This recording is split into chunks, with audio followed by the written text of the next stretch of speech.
Komisioni Qendror I Zgjedhjeve ka dërguar për hetim të thelluar 16 kandidat për deputet të disa forcave politike pas dorëzimit të formularit të dekriminalizimit.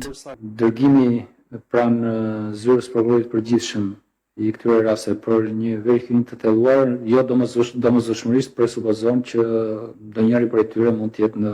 kushtet e ndalimit. Deklarimet që kanë bërë ata janë shkak ligjor për ne për të vijuar me këtë procedurë.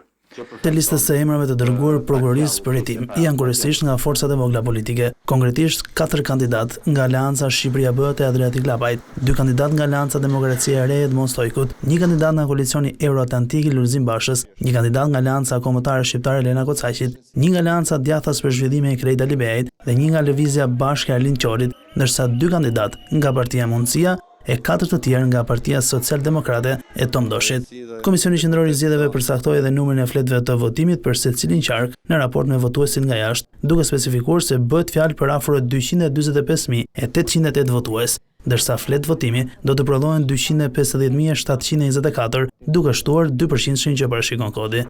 Kemi mundur të sigurojmë ambientin Parkut Olimpik të Tiranës, Feti Borova, ku krahas